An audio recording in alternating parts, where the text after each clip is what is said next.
दोस्तों, पानीपत की लड़ाइयों का भारत में अपना ही एक अलग इतिहास और महत्व है। क्या आप जानते हैं कि पानीपत की लड़ाइयाँ किसके बीच और कब हुई? आइए इस वीडियो के जरिए हम आपको बताते हैं। बस वीडियो शुरू करने से पहले अगर आपने हमारे चैनल को सब्सक्राइब नहीं किया है तो सब्सक्राइब कर दें और साथ ही उसके बगल में जो बेल आइकन है उसे भी दबा दें ताकि हम जो नई नई वीडियोस डालते हैं उसका नोटिफिकेशन आप तक पहुंच जाए।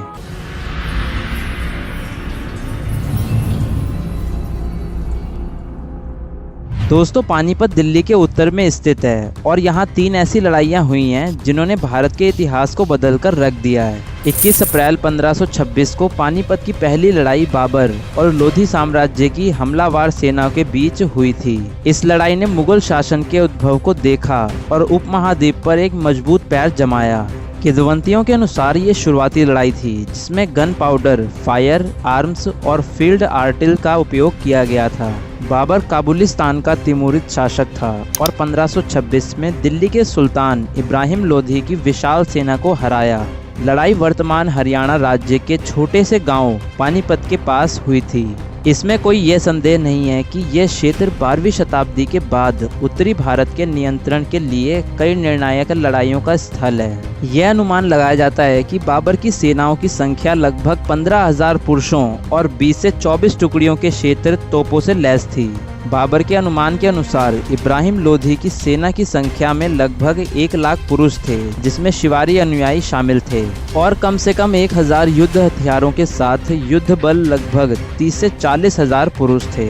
यह कहा जाता है कि पानीपत की दूसरी लड़ाई ने अकबर के शासनकाल की शुरुआत की क्योंकि इसी साल अकबर ने सिंहासन को संभालना शुरू किया था। पानीपत की दूसरी लड़ाई के लिए स्थिति बनाई गई और 5 नवंबर 1556 को अकबर की सेना ने दिल्ली की ओर आक्रमण किया और दोनों सेना के बीच लड़ाई हुई।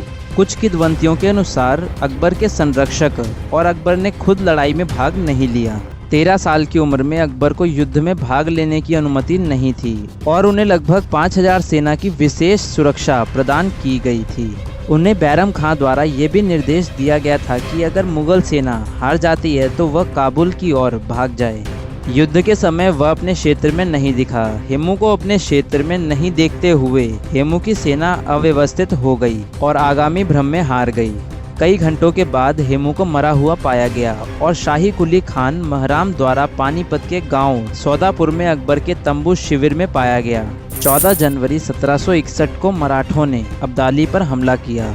युद्ध के दौरान मल्हार राव छोड़कर भाग गया। अब्दाली खान की सेना इब्राहिम गारदी की तोप खान से क्षतिग्रस्त हो गई थी।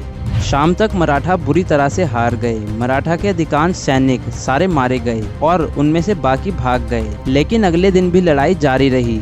मराठा बल की संख्या लगभग 45,000 थी और अब्दाली सेना में लगभग 60,000 सैनिक थे। भाव के लिए द्वाब पर नियंत्रण खोने के बाद उन्होंने आपूर्ति की कमी महसूस की। इसमें कोई संदेह नहीं है कि अब्दाली के पास मराठों से बेहतर घुड़सवार सेना थी। दूसरी ओर भाव राजपूतों और जाटों का समर्थन पाने में विफल रहे और युद्ध में हार का एक कारण यह भी माना जाता है। सरदेसाई के अनुसार मराठों को जीवन का नुकसान हुआ, लेकिन मराठों की शक्ति नष्ट नहीं हुई और न ही उनके आदर्श में कोई बदलाव आया। कुछ समय के लिए सिंधिया मुगल सम्राट के रक्षक बने रहे, लेकिन मराठा उत्तर में अपनी पकड़ मजबूत करने में असफल रहे। इसीलिए अंग्रेजों को भारत में फ्रांसीसी को खत्म करने और बंगाल में सत्ता पर कब्जा करने का मौका मिल गया। इसीलिए हम कह सकते हैं कि पानीपत की सभी 3 लड़ाइयों का अपना महत्व और कारण है।